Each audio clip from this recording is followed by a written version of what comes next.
भाई किसी मित्र ने कहा कि गुरुजी अपनी आर्ट थोड़ा शेयर कीजिए।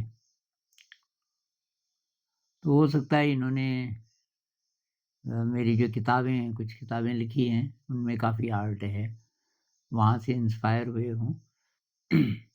तो भई मैं बेसिकली आर्टिस्ट तो हूँ नहीं। मैं आर्ट का उपयोग करता हूँ, अपनी बात को थोड़ा-सा और ज़्यादा अच्छी तरीके से एक्सप्रेस करने के लिए। तो मैंने जितनी किताबें लिखी हैं उनमें सब में काफ़ी आर्ट का उपयोग है। दंत शब्द भी में कम है पर 3-4 चित्र उसमें भी हैं। और ये जो हिंदी की है साविद्या या विमुक्तये, इसके तो हर दूसरे-तीसरे पेज पे कोई न कोई चित्र है। तो मुझे जो फीलिंग आ रही थी उस समय, लिखते समय जो फीलिंग मुझे आ रही थी, जो फीलिंग मैं एक्सप्रेस करना चाह रहा था और नहीं कर पा रहा था शब्दों से, तो मैंने थोड़ा बहुत ये तस्वीरें बनाने की कोशिश की। तो ऐसी तस्वीर तो भई मैं बना नहीं पाता कि आपने कुछ बनाया, लैंडस्केप बनाया, कोई चीज़ बनाई, दीवार पे टाँग दी, वो मुझे फालतू लगता है। आर्ट कुछ ज़िंदगी के काम होना चाहिए। आर्ट से हमारी समझ विकसित होनी चाहिए। आर्ट हमें इंस्पायर करे, अच्छे रास्ते पर ले जाने की कोशिश करे, ऐसा। तो मैं कुछ-कुछ दिखा देता हूँ आपको। तो ये किताब है साविद्या या विमुक्तये। आज मैं इसमें जो आर्ट है उसका कुछ-कुछ क्योंकि इसमें बहुत सारी आर्ट है, मैं थोड़ा बहुत आपके साथ शेयर करूँगा। तो ये है जैसे ये रात का दृश्य है, काले-काले पहाड़ हैं, पहाड़ की चोटी पे कोई पेड़ है, पीछे से ये पूर्णिमा का चाँद है, जो अभी-अभी निकला है क्षेत्र से।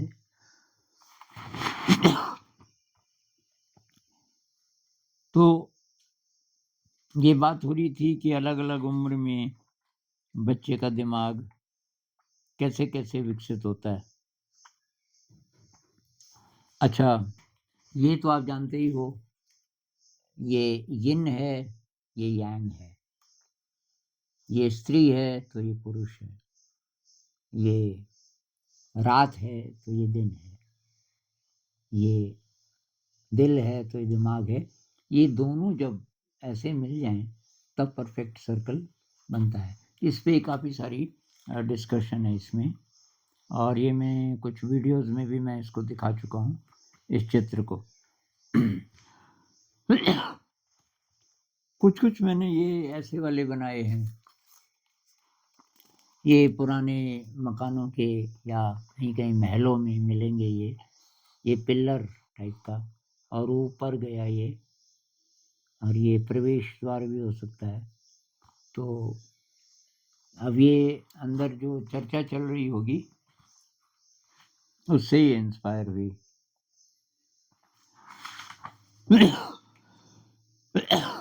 ये 2 चित्र हैं,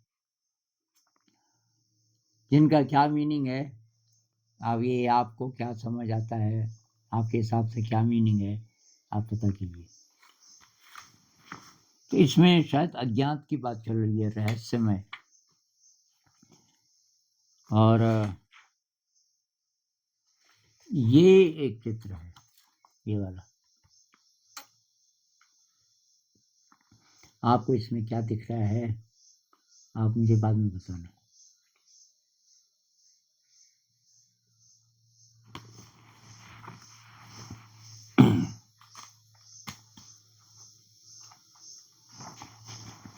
और कुछ और दिखा देता हूँ मैं, थोड़ा सिंबॉलिक। ये देखिए, ये कोई शहर की बिल्डिंग है, मल्टी स्टोरी।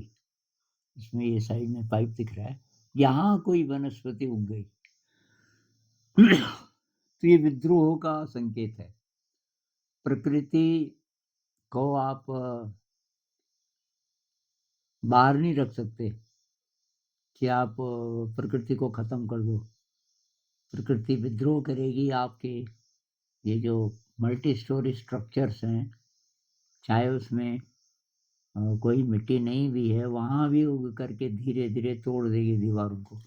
तो इसमें थोड़ा विद्रोह है।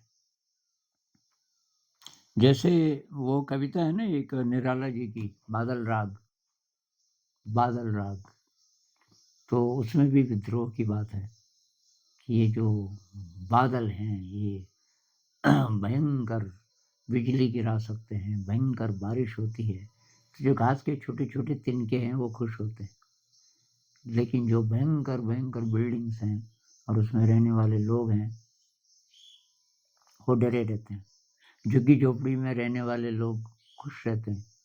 अब वो बिजली भी गिर जाए तो कितना नुकसान होगा, लेकिन बड़ी बिल्डिंग पे गिर जाए तो क्या होगा? कुछ ऐसे हैं, इनको समझना पड़ेगा। अब ये जो चित्र है, इसमें ये जो दीवार है इतनी, यहाँ तक ये अंदर की दीवार है। किसी कमरे के अंदर की दीवार, ये यहाँ से पता चल रहा है, ये कोना है, ये फर्श होगा, जिस पे लिखा हुआ है, ये फर्श है, तो ये दीवार है। इस तरफ ये खुला है, हो सकता है दरवाजा हो, दरवाजे से ये मल्टी स्टोरी कोई बिल्डिंग दिख रही है।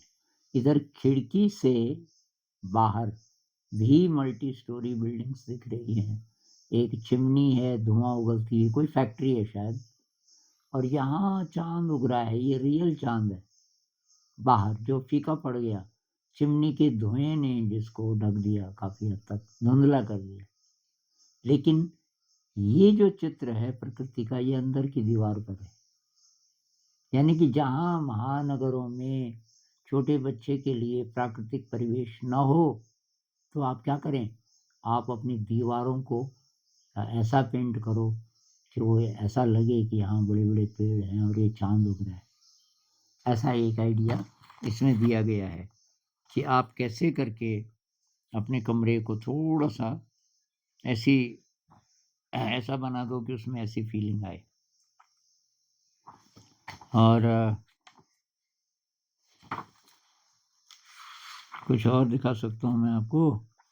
अच्छा ये बताइए भाई, पहले आप देखिए क्या दिख रहा है आपको।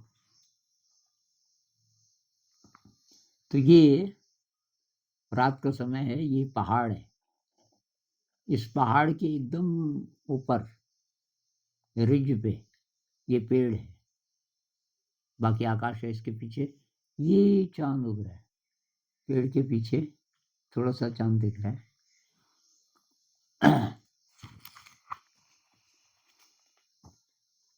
और बाकी तो यार आप कभी किताब पढ़ने को मिलेगी आपको, तो आप उसमें देखना। ऐसे ही एक दृश्य, रात के दृश्य मैंने ज़्यादा बनाए। एक ये भी है, ये रात का टाइम है, चांद उग रहा है। और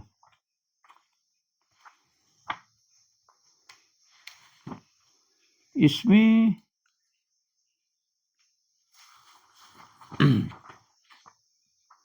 कुछ कुछ चीजें ऐसी हैं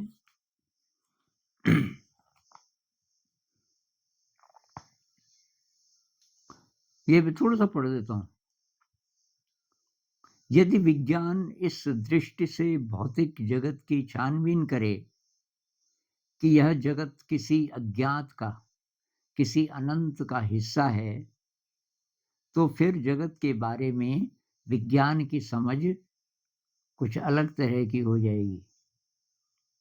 हो सकता है कि फिर विज्ञान यह कहने लगे कि यह पृथ्वी किसी अज्ञात ऊर्जा के अनंत महासागर की सतह पर एक छोटी सी तरंग है, जो लगातार बन रही है और लगातार मिटकर फिर अनंत में, अज्ञात में विलीन हो रही है। पृथ्वी के मूल तत्व हवा, पानी, मिट्टी इत्यादि नहीं है। मूल तत्व तो एक ही है, जिसे हम अज्ञात कह सकते हैं। इसी मूल तत्व से सब कुछ लगातार बनता रहता है। पृथ्वी, ग्रह, नक्षत्र, निहारिकाएँ मतलब गैलेक्सीज़, ब्रह्मांड, हम और न जाने कितने ऐसे जगत जो किसी ऐसे पदार्थ से बने हैं जिसे हमारी इंद्रियाँ महसूस नहीं कर सकती, ऐसा मुझे लगता है। तो इसमें कॉन्सेप्ट दिया गया है। बाकी तो ये भाई थोड़ी-सी आर्ट थी इस किताब से, साविद्या या विमुक्तये। और